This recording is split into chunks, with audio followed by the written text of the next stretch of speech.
So I'm dreaming of this place. It's Leopold's Book Bar Cafe. It's the dreamiest bookstore, cafe, and cocktail bar combo you'll ever find. And it's right here at 1301 Regent Street.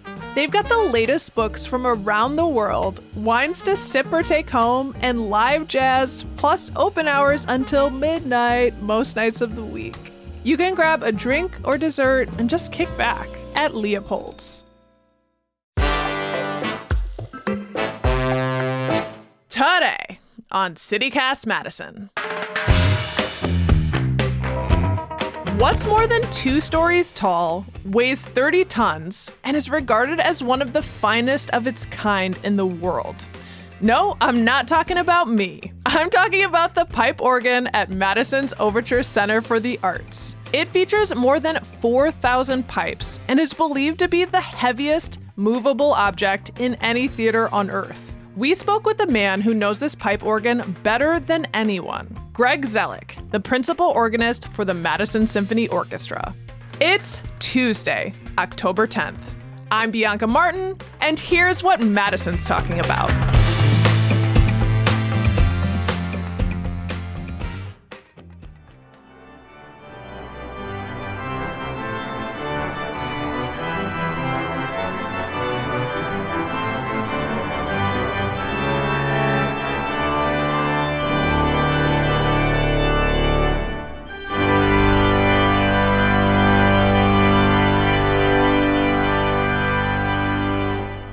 You are the principal organist at the Madison Symphony Orchestra and the curator of the Overture Concert organ.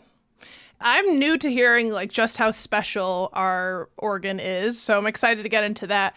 But, when I think about the organ, I was introduced to it, in church settings, and maybe think of it as a little bit of an older thing. What draws you to the instrument? Yeah, I think that's often people's primary exposure to the organ. That was my primary exposure when I was a kid. But I think that the organ in general is something that, while a lot of people might not understand or have a lot of exposure to the instrument itself, if you do get a chance to hear it, it's a very thrilling experience. You walk into Overture Hall, it's the backdrop of the stage, and it's just visually so remarkable. I have growing up in Miami, I think there were a lot of people that didn't understand why I had moved to the middle of this country, because I certainly didn't know anyone in Madison before moving here. Right. And those folks that have now come and either seen me perform or gone into the hall now understand why it is that I'm in Madison, because it is a jaw-dropping, just from a visual perspective, it's so enormous and spectacular. And then there's the virtuosic element of just how difficult it looks to physically play the organ. Yeah, because you're all sorts of involved to play the organ, yeah, right? Both my hands, both my feet, I'm pushing buttons, I'm opening boxes, there's a ton is going on. And I always tell people, my goal is to make everything I'm doing look fairly easy, in spite of the fact that I'm extraordinarily focused as I'm performing a concert, just because of how much is going on, not just physically, but also in my mind, to make sure I remember where I need to be at every single given moment. I also think that whenever I play solo music, I play from memory, which I think, again... Wait, what?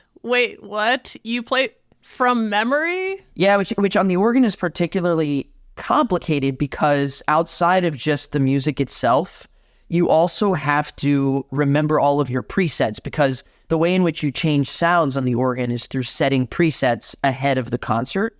So I have to not only remember the music itself, which has its own demands, but also just the sounds from the beginning to the end of the concert that I'm going to be changing. Sometimes I change over 2,000 sounds, and I have to remember where those buttons are located. Am I pushing the button with my hand? Am I pushing it with my feet because my hands aren't available? Am I opening a box in order for the sound to come out? Am I closing a box in order to quiet the sound? So a lot of that goes into sort of the art of playing the organ. Also just the performer speaking, kind of explaining certain things that I'm doing at the instrument before I play a piece, I think is always a great thing. My fiance was the one that told me. I did it one time years ago where I kind of explained what I was doing at a particular moment in a piece of music. And she was like, I had no idea that that's what you were doing.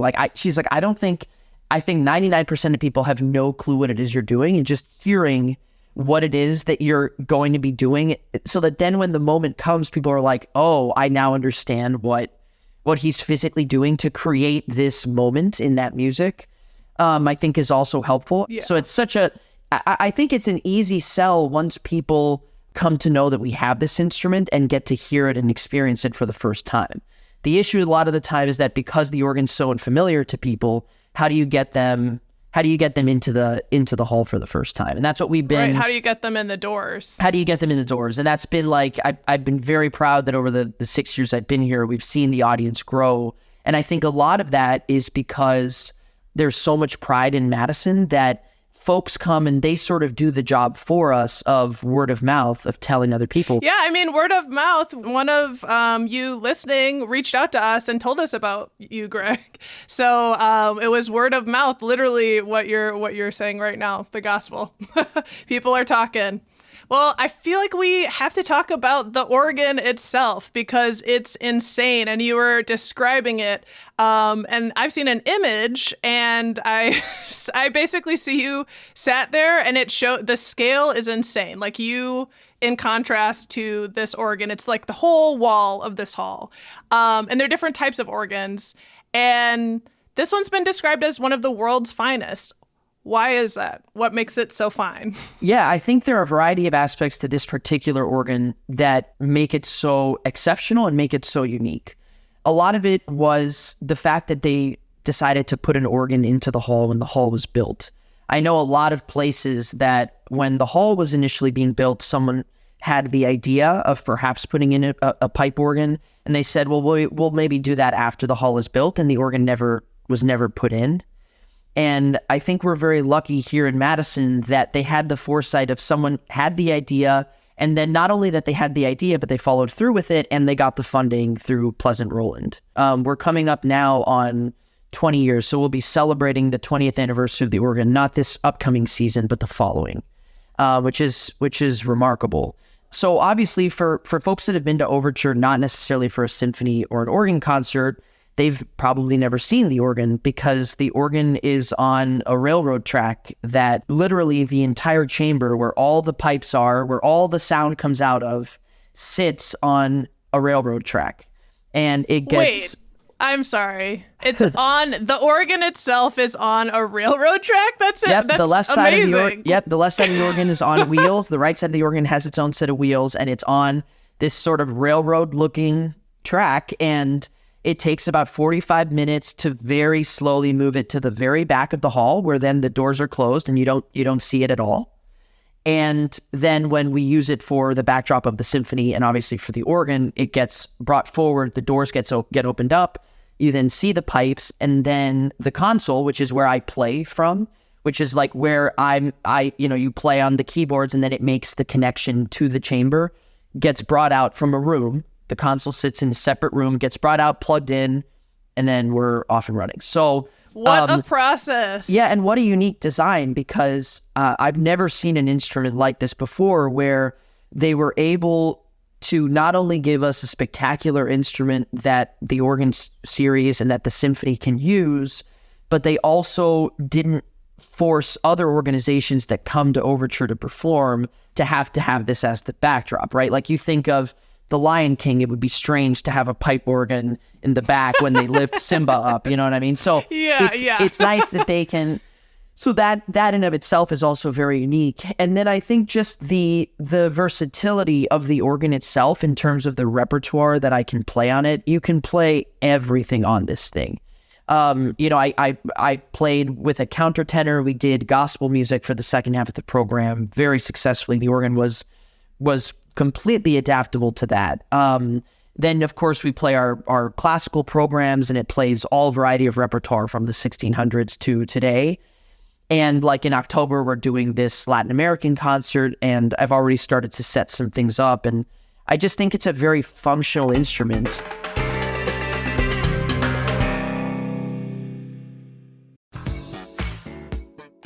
The Wisconsin Chamber Orchestra is starting something new this year.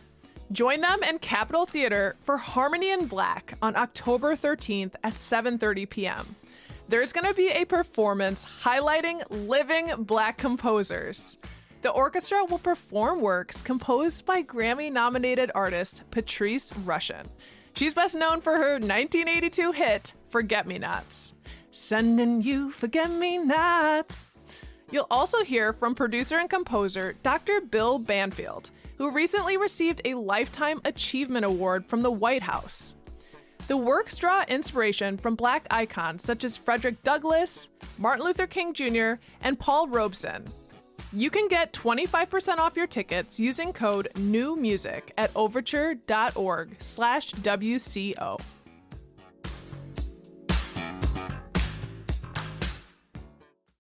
Are there any changes that have to happen for it to, when in terms of it being amenable to a certain, style of music? Like, can you break that down a little bit more?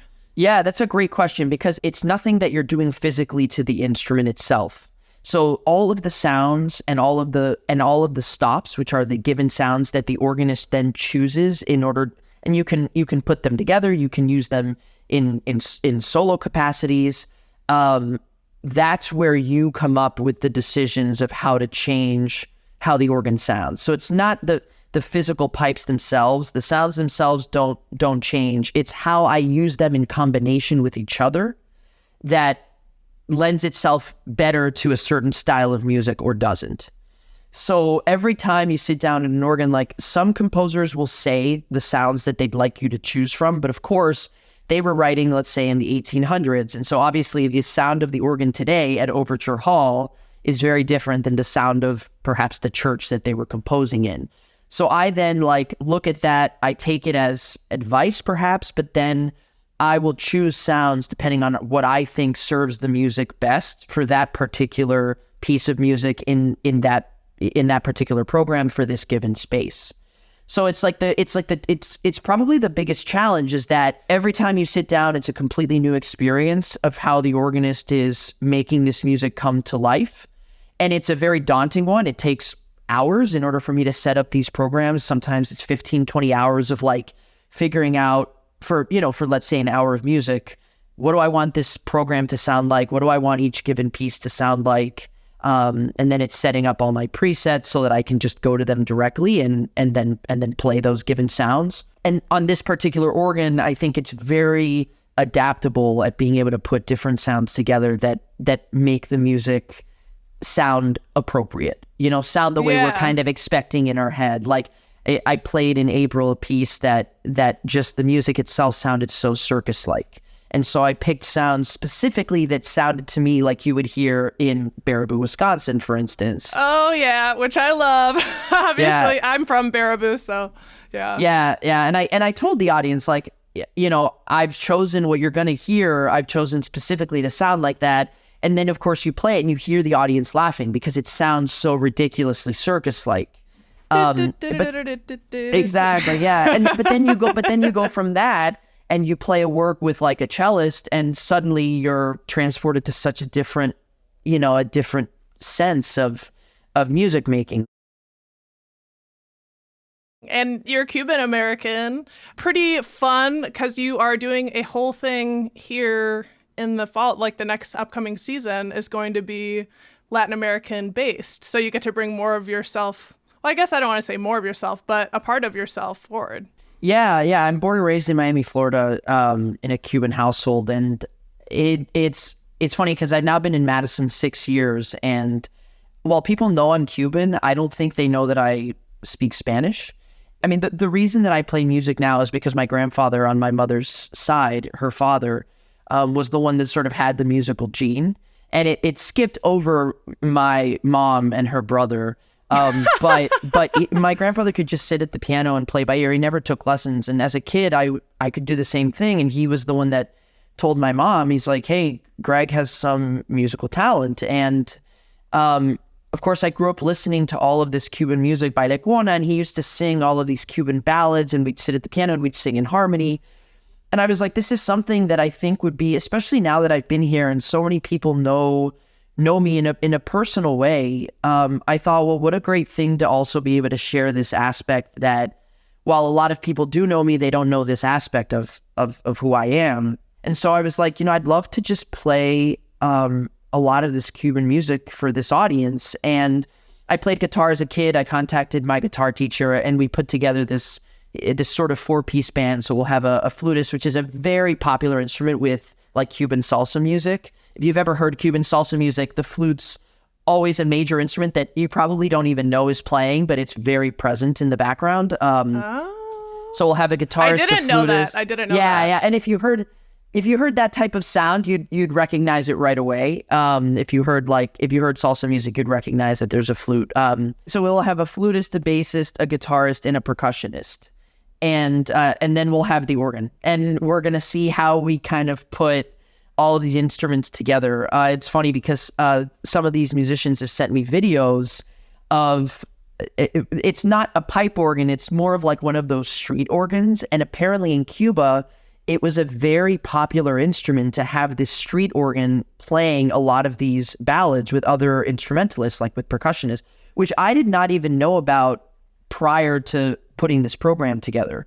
So it's been great because I've been listening to a lot of these albums of a lot of these pieces of music that I've, like Son de la Loma and El Maricero and all these songs that people that I grew up listening to but didn't associate at all with the organ, that we're now going to be able to bring here in Madison, to Overture. So yeah, so I'm just very excited about it. I'm gonna also like sing and play. My grandfather wrote some lyrics to some of these songs, so I talked to the guitarist because he and I used to like sing and play guitar together, and I was like, oh, why don't we like sing some of these lyrics and for the first time, because no one's ever played these before. They were left after my grandfather passed away. They were found in like a box that he had of his stuff. And Will you sing us a little bit? I mean, I can sing a little bit. Couple bars.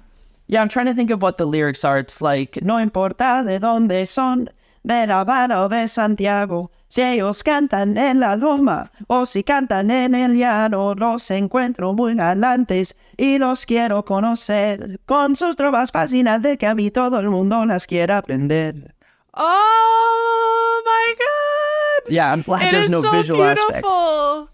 But so I'm very excited. I'm very excited because it's just very funny because a lot of these words are so specific to the time that my grandfather was living in Cuba before his family being exiled to the United States.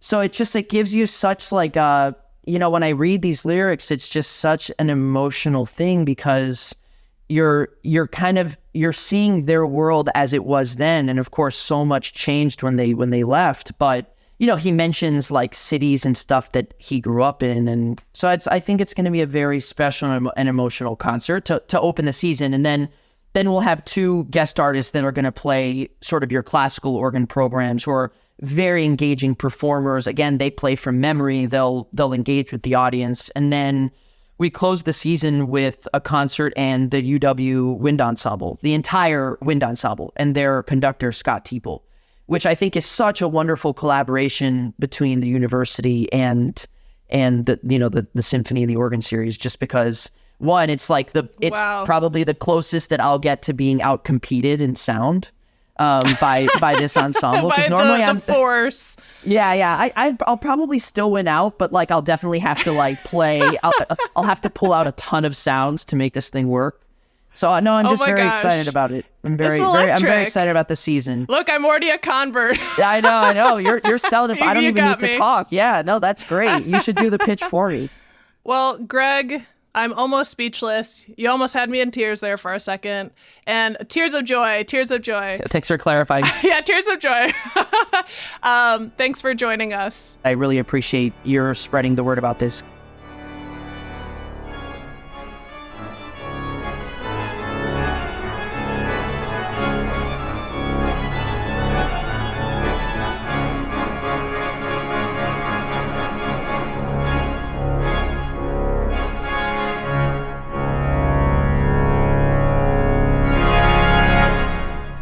That's Greg Zellick, the principal organist of the Madison Symphony Orchestra.